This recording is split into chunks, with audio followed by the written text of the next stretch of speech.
Roll.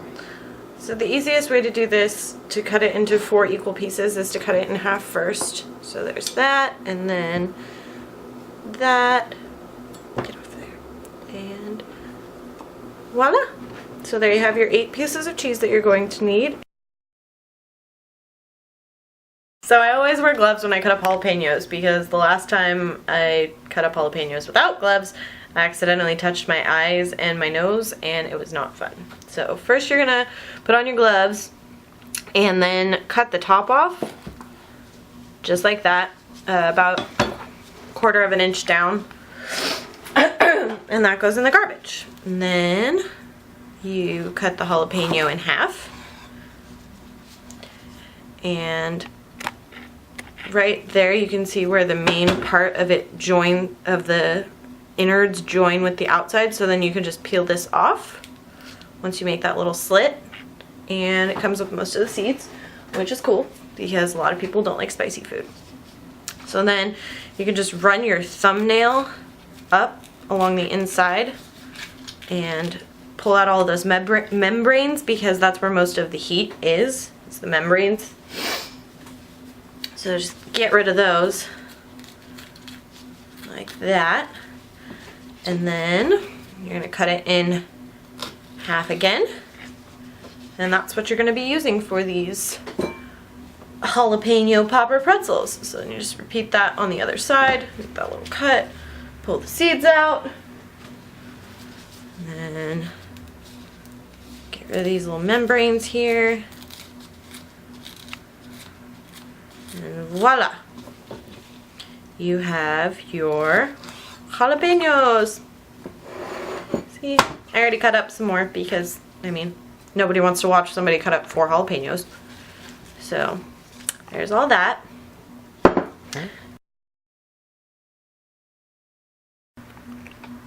So the first thing you want to do is grab your beer. Ours is cold because we forgot.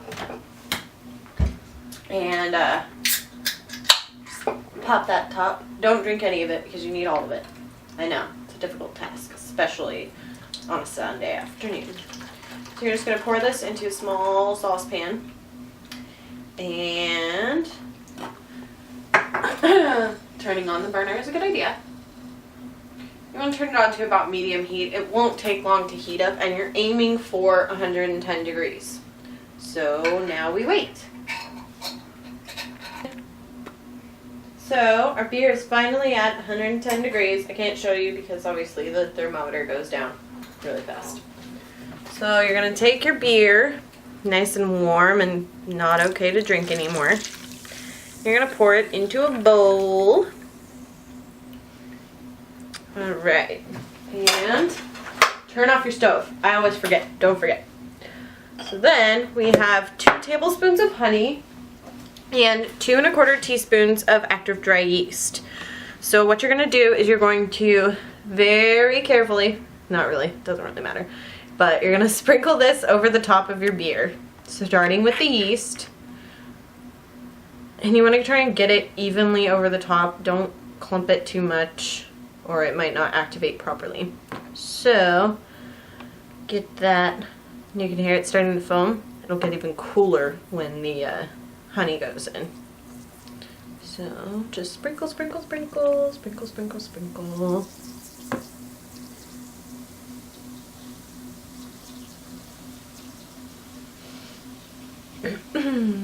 Two 1/4 teaspoons. Takes a really long time.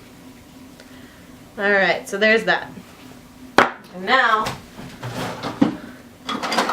I forgot to grab my rubber spatula, don't laugh at me. So then you take your honey. I like honey. Do you like honey? And pour it in.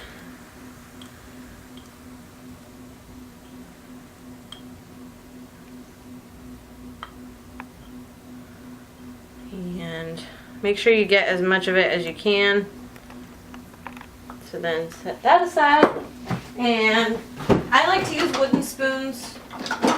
That's what my grandma used, what my dad uses. My mom doesn't like to bake. but I like to use wooden spoons, and then you just give it a quick stir.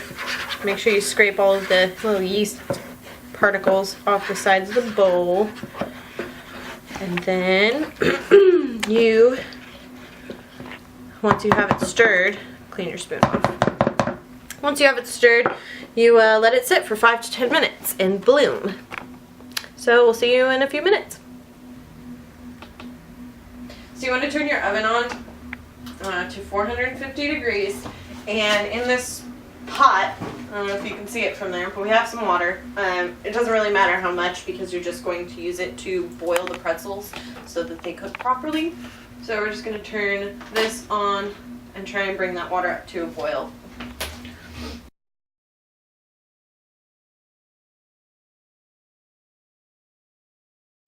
So over here I have my cookie sheet, and our water is trying to boil, but you know, old stoves. I like to use parchment paper. We tried using foil once and it just didn't work. They stuck really bad. So I use parchment paper. And apparently I used it last time and didn't cut it. So I'm going to take your parchment paper, and if I had scissors, this would be a lot easier. Thank you. My trusty assistant. And just gonna make it fit on your cookie sheet. I saw somebody used wax paper for it. I'm really weird about baking with wax paper because I'm always worried that the wax is going to melt off onto my food. I know that's probably a really stupid thing to say, but I use parchment paper. So you're just gonna make it fit to your cookie sheet.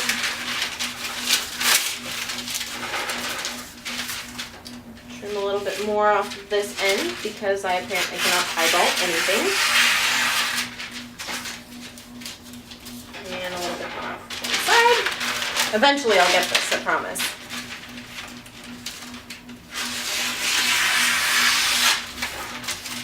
So there you go. Now you have a piece of parchment paper that perfectly fits on your cookie sheet. Now you're just going to set that aside because you don't actually need it yet. But it's good to prep. And I'm going to dump baking soda everywhere. So the water is trying to boil and our yeast is ready. We started a second ago, but see, it's a little thicker and it's foamy, which is good. So now what you're going to do is you have your 3 1/4 cups flour and some salt. Now, you don't really have to measure the salt because it's just salt.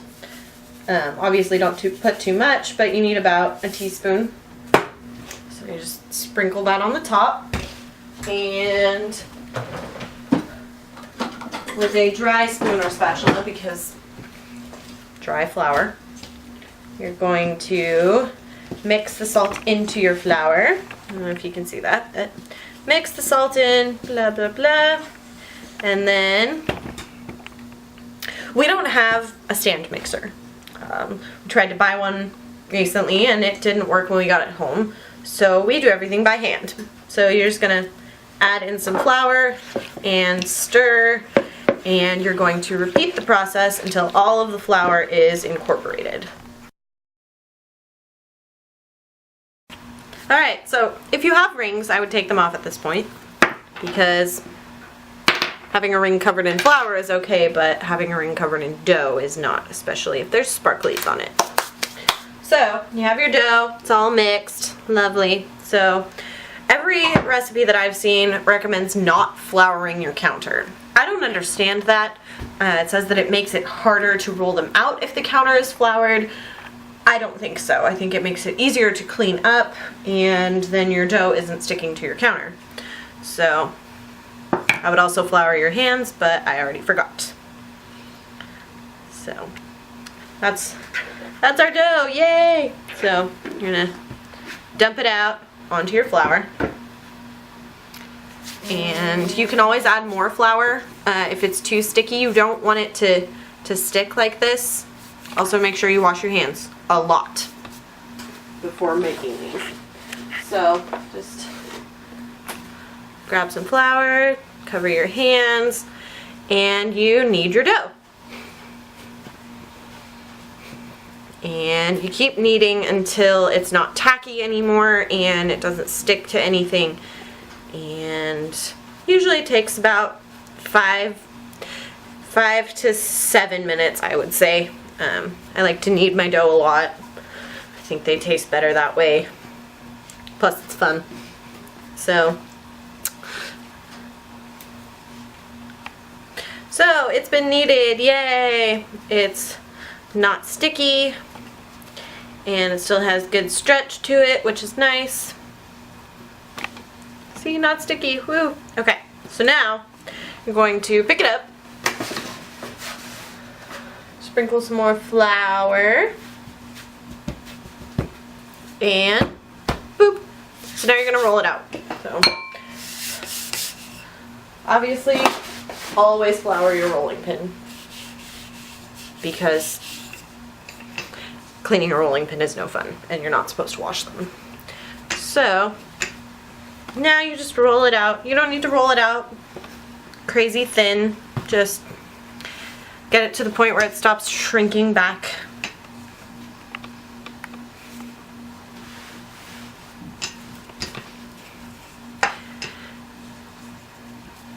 It's better to do this with, you know, more counter space, but when you live in an apartment, counter space is kind of hard to come by.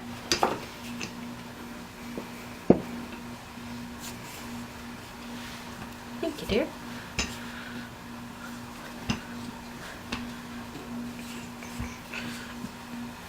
So we have our water boiling. We have our dough almost ready. So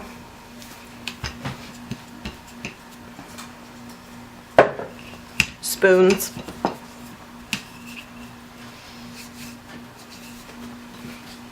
This is my favorite part. It's just so satisfying once you finally get it rolled out, you know?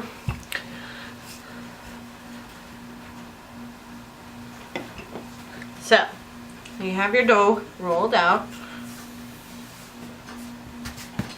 Now, remember your jalapenos. And over here we have some cheese that we cubed. You can use whatever kind of cheese you like, but for me, jalapeno poppers are always pretzels, are always either cream cheese or cheddar cheese, and I prefer cheddar cheese. So, you don't need to spray your parchment paper with anything. Just put it right here. And you're going to take the knife and cut a decent sized piece. It doesn't have to be giant. Cut a little bit off the end of that. So there's your piece. So now what you're going to do is you're going to take a piece of cheese and a piece of jalapeno, just like that, and try and stretch this out. It'll stretch on its own. And you're going to take it and you're going to slowly pull it out and wrap it around until you have this. Try and pinch the ends around as much as possible. So there's that.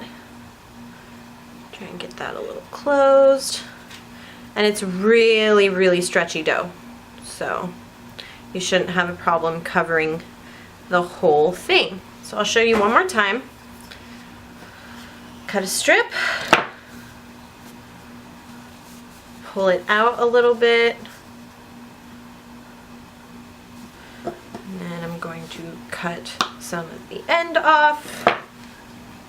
Pull it out a little bit more. Grab a jalapeno, grab some cheese, start at one end, and wrap it around.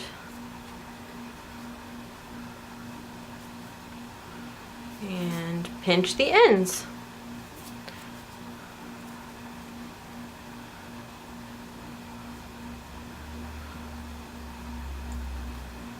You can make so many things with this. We made pretzel dogs, we've made just cheese stuffed pretzels, we made pizza stuffed pretzels. Just so many things that you can do with this. So there you have it. And repeat this until you have all of your jalapenos and all of your cheese wrapped up. So here they are. We got 16 out of it, just like I thought we would. And the best part is, there was leftover dough. So while we wait for the water to come back to a boil, because I wasn't paying attention and the water boiled off, I'm gonna try and braid this. So we're gonna try and braid it. So I pinched the top together of the 3 strips. And, so we're gonna start by crossing the middle one over, and then kind of press it down a little. And then, don't do that. Move that one to the outside and then do that. So then you should be able to braid it like an actual braid now. Just kind of flipping it over back and forth between the 3. Just like that. Apparently I forgot how to braid there for a minute. But I got it figured out now. So there's your braided pretzel. So that's pretty cool, right? I mean, at least you won't waste the leftovers. So there's that. So pretty. Pinch the end together really good so that it doesn't fall apart. So now we have our egg wash ingredients, because this is something you want to get ready before you boil these, because this needs to happen fast. So this is 1 large egg and 2 tablespoons of water. Really easy. And you just kind of whisk it all together. It's okay if some of the water spills out, mostly because I'm a disaster.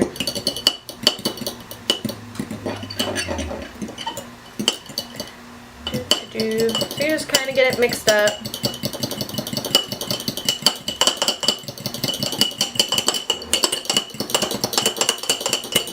And there's your egg wash. Really easy.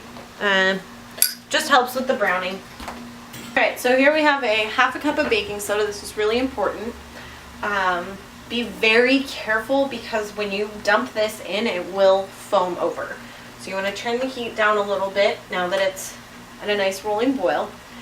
And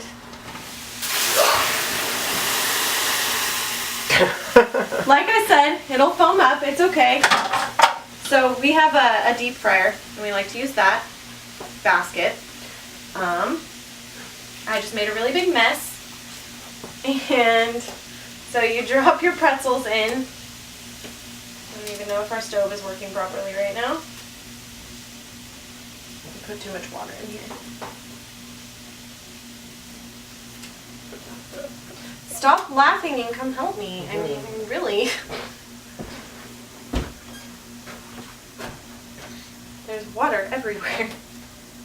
Will the stove work with water in it? Yes. Back on.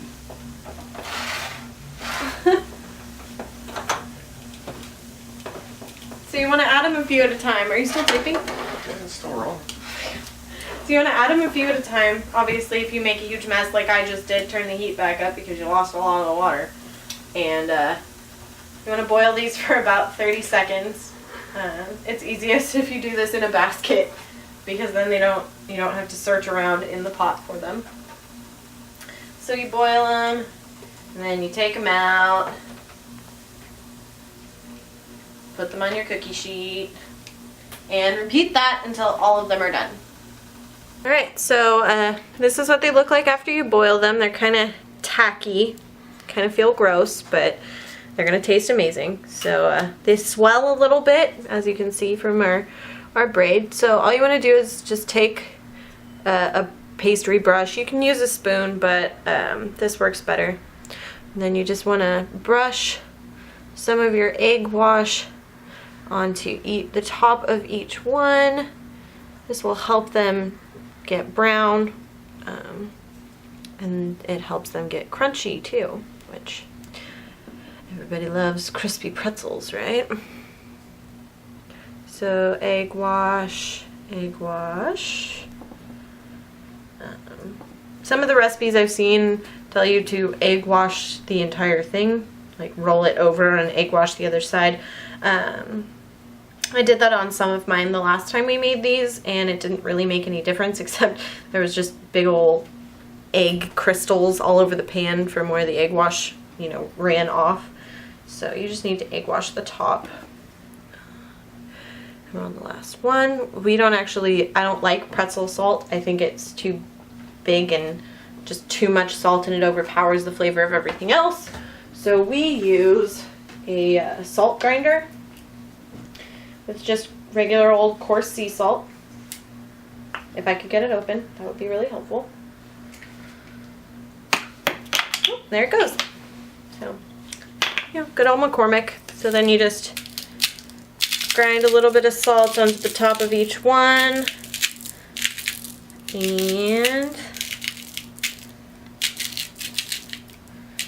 then you bake them. And that's all there is to it.